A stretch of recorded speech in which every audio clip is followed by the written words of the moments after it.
This engine build, we're focusing on standard performance and reliability. This means we don't want the engine to be completed and 6 months later it come back leaking oil or overeating and so on. So reliability is a major factor in this rebuild. Sometimes we build an engine and we build it just to run for 1 hour with no form of reliability, long lasting reliability take in consideration. Because it run for an hour, that's it. We'll pull it down and rebuild it again. That's when we're doing some serious high performance engine. But in this engine, reliability and a standard performance is the key. Now we are at that stage where we select the goodies, the new parts. And at this stage, it's critical important you select the right parts. And most important, you have to know what you're trying to achieve in this engine rebuild. Is it you're trying to build a racing engine, lot of horsepower, high revving engine, or is it a stock standard engine for the street where you're looking for long lasting performance and durability? Let's move forward and select these parts. Also, we will have a discussion with Zanardi. He is training for parts and ordering parts and so on. So we'll just put a little bit of that discussion in this video.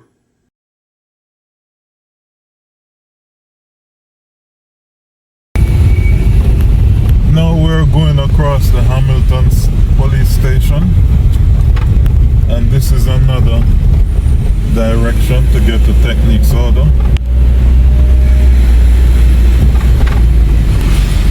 And there's the People's Pharmacy on the right.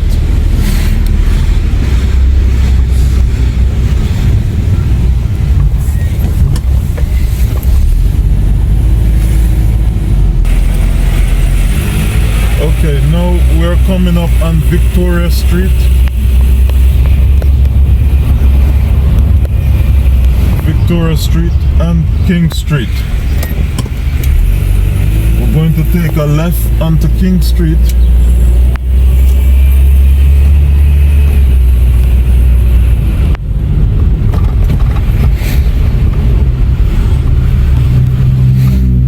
Now we're right at the stop sign, King Street and Dundonald Street.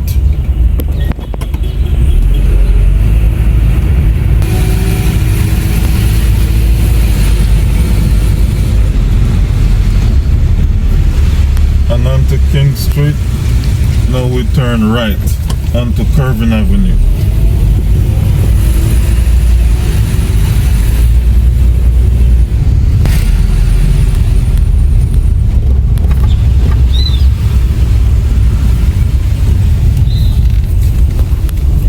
And this is Techniques order.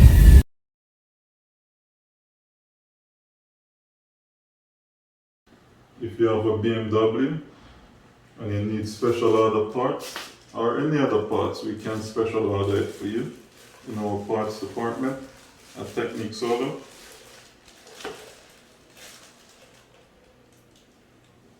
And some of these parts is about preventing future problems. This is the timing gear. I was a little bit worried about these gear, if we would have actually get them.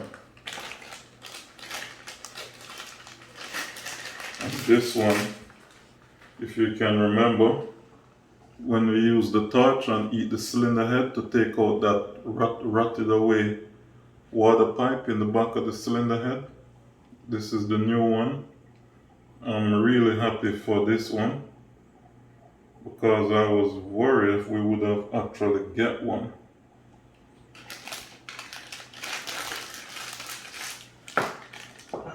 And definitely this pipe here. This is the one of the main point that's leak a lot of water and cause a lot of problem for that cylinder head warpage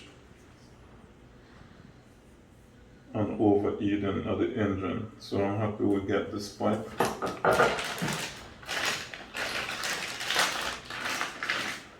This actually we wasn't going to change the oil pump because everything read pretty good, but we decided finally to change it. So I'm happy we got a new pump. This is the oil pump. This is like the heart inside of a human body. This is what circulates the oil at high pressure through the engine. And these cold block. Yeah, these in the block was rusted, but we actually prepared the block and I didn't take them out because we wasn't sure if we would have actually get the correct size. So I'm happy for these here. And then these are all the hoses for the fuel, water, emission. Include this one here. Really good we get these hoses. Remember I was showing you some hose when we disassembling the engine, how they was hard. So these new, they can flex. This is the transmission mount here. So I think now we can start to assemble the engine because this is the last set of parts we was waiting on. Ordering the parts can be one of the most nerve-wracking phase of the repair for a young mechanic and even for most established mechanic. Ordering the parts, there's some basic information we need to have and have it accurate. And the first thing would be the VIN number, or some country use chassis number. And this is another reason why most company want somebody who have a history or experience dealing with parts and automotive stuff. Because if you're going to order the stuff from overseas or deal with overseas market, then different terminology. One part might have 3 different names, or they might use 3 different terminology to speak about the same thing or the same part. So, like for example, US, Canada, those countries will more use the word VIN number, while Asia, Europe, and some of the emerging countries who are coming into the vehicle industry, they'll more use the word chassis number. But it really means the vehicle identification number. So this number is a particular set of numbers that's stamped in the frame of this vehicle. And don't matter how much of that model vehicle made by the factory, only that particular car of that number. It might be 20 numbers, mixed with number and letters, but a portion of that would always represent the year, the model, the engine code, or the CC, where the engine was produced, and so on. and that tend to be like sometime it vary depending on which manufacturer, depending on which parts system or EPC, electronic parts catalog they're using. So it vary where some companies, some factories may use the last 7 digits. Some may use the first 5 or 6 digits out of those 20 digits. So it just vary. So that's where experience come in again. Then you might have the same engine, like this engine we're doing now is a BMW M10. And so the engine code is M10. The manufacturer is BMW. So that's why it's BMW M10 engine. But then you have another important factor where the year. Because let's say they make a M10 engine in 2020 and say 500,000 of those engines was produced, they actually track the performance of the engine in different countries. And depend on the type of problem will come up with the engine over a certain mileage or period of time, the manufacturer will go back and make changes, tweak the engine. So let's say they use a single row timing chain. Now they might find out that this timing chain, when it reach 80,000 miles, it start to go bad. No manufacturer want their engine keep breaking down. So they will make a decision and say, well, in the 2021 M10 engine, we're going to change the timing chain from a single row to a double row.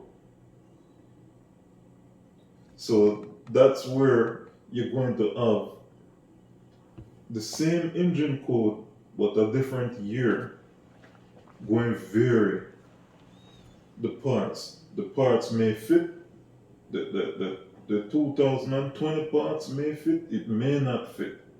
But that's where experience come in. The experienced parts guy, they will tell you right away, look, this timing chain will work from 2005 to 2010. This one will work from 2010 to 2020. Or, they have the experience where they say, look, in 2020 there was a change. So really we have to see which one had changed because it was an overlap year. Where in that year they phasing out the single row into the double row. One of the first decisions have to be made. And what's that decision? Well, the first thing you want to understand, or the mechanic or the apprentice need to understand, is what is the objective you're trying to achieve from this engine rebuild? Or, reassembling this engine. What do you want to achieve when you finish? So, is this engine 80 horsepower engine and you want to turn it into a 450 horsepower high revving engine?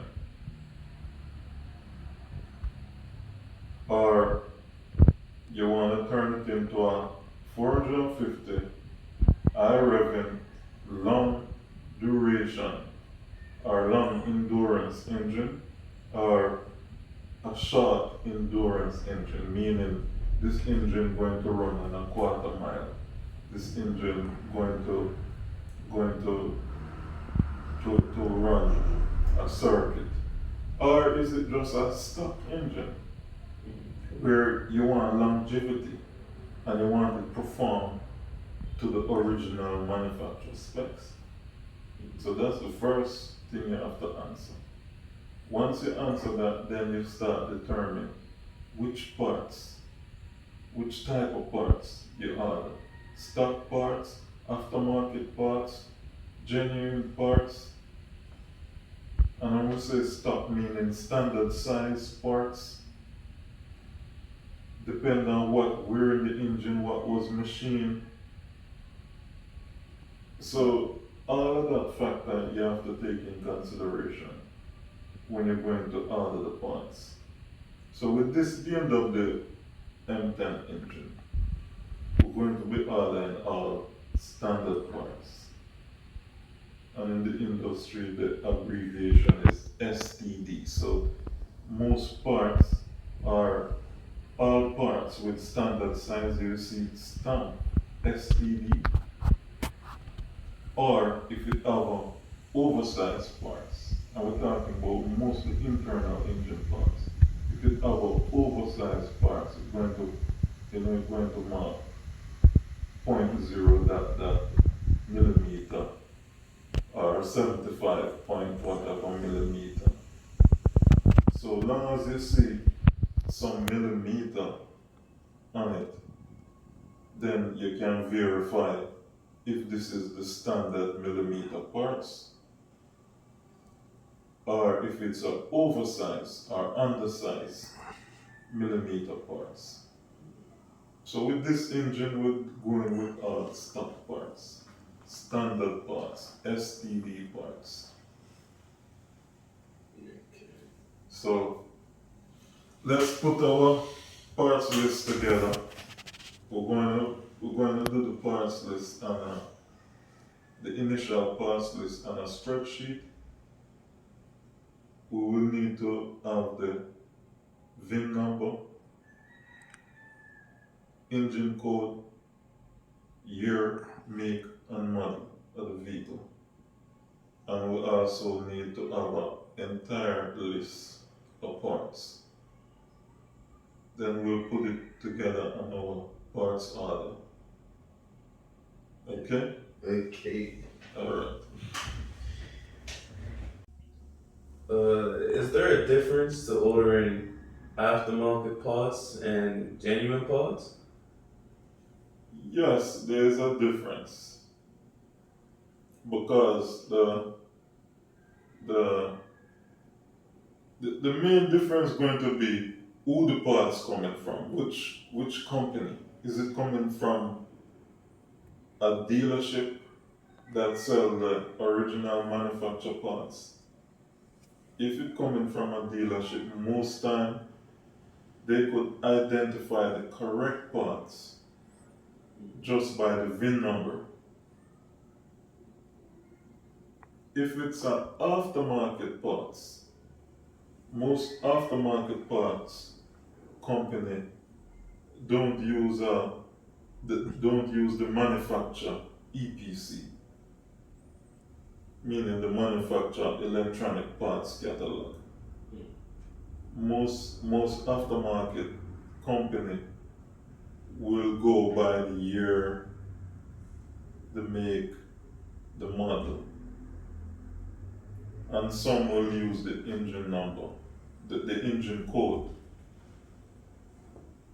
So that's where there's a big difference. How long do you think it takes for an apprentice to fully get comfortable with ordering parts? Well, it depends on which era of the vehicle they order the parts for. Because some era of the vehicle it take a long time for the apprentice to really master it. So let's say they order parts for engine, suspension, brakes. They're in a nice zone where they can order parts.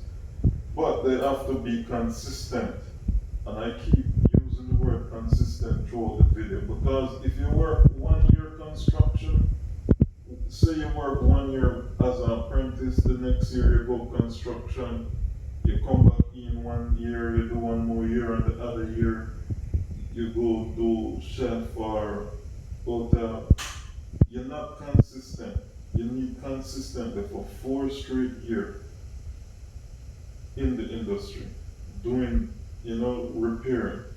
So for engine, suspension, and so on, 4 to 5 years because they really have to get their head wrapped around the wear limit of each parts and the different characteristic when the part is damaged because you might look at the parts and it physically look okay, but it's not okay. It's worn in different areas, important areas. Then you have like transmission, automatic transmission. You need minimum tenure. Consistently rebuilding transmission. So if you do transmission for 3 years or 4 years and you stop and you come in back 2 years later, it's a lot happen in that 2 year. And the momentum in your mind, the physical momentum, you have to keep that momentum going. If you're consistent for 10 years, you can add the transmission parts. For the electric parts, it's a little bit tricky and it's even more sensitive because there's no return on electric parts from most companies. So if you're working at a company where the parts is in-house, then the parts person don't want you to take that parts and go and open the sealed package. And then you try it and say, oh, it's not correct, bring it back. Because they have a hard time to sell that parts once it's open. What's the importance of the quantity of parts that you order? Well, that's a very important question because with the parts, you have some part coming set, and it might be a set of 4, or it might be a set of individual, meaning let's use say piston rings. Some manufacturer will call a set of piston rings. Each piston have a oil ring, first groove compression ring, second groove compression rings. So let's say 3 rings, and you might have an oil ring that have the oil ring and have 2 oil ring and an expander. That could consider a set of rings. So some manufacturer would say that 5 ring is 1 set.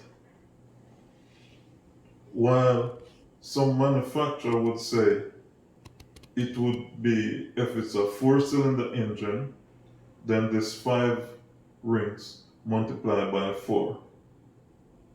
So that would be 20 rings that make up that set of rings. So that's where experience come in again, because you have to familiar with how each manufacturer sell their set of stuff or their set of parts. You have like say the gasket set, might be an engine, the cylinder head gasket set.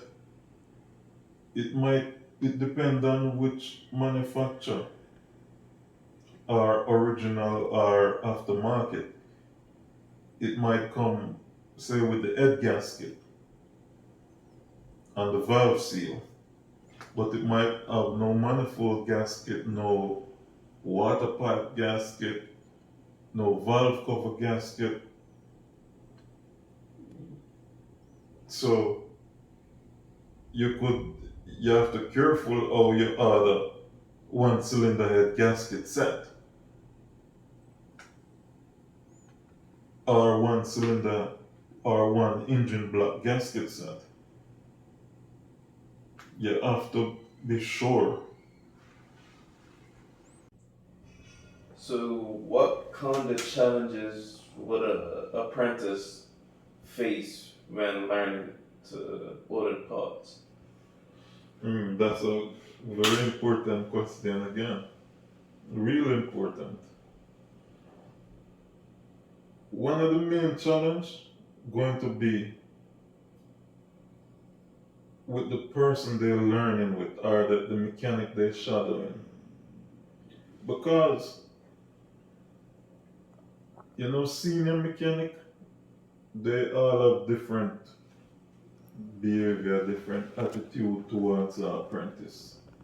So some senior mechanic will feel threatened if a apprentice developing rapid,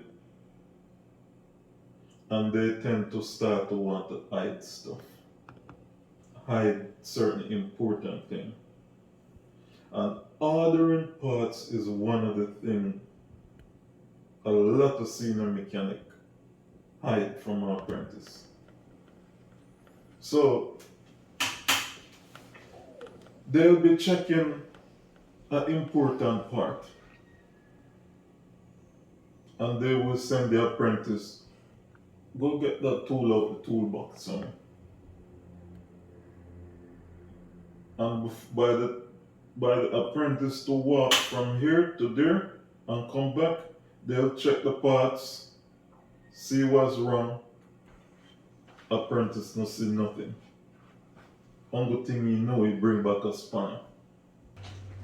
And don't forget, if you need any spare parts, our spare parts department can order special order parts for you for any make and any model car.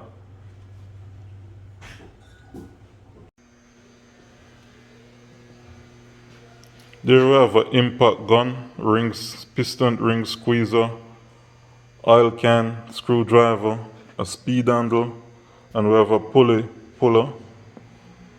to remove the timing gear, and we also have the feeler gauge, torque wrench, and a dial gauge to check the end float. And there is the piston holder. And here is the engine block, all prepped and ready. And if you notice underneath, we have a piece of cloth touching the metal and getting scrape or anything like that. And then we have some bearings and piston rings right there. And those are the parts we need right at this moment. So, we don't have to put everything right there right now.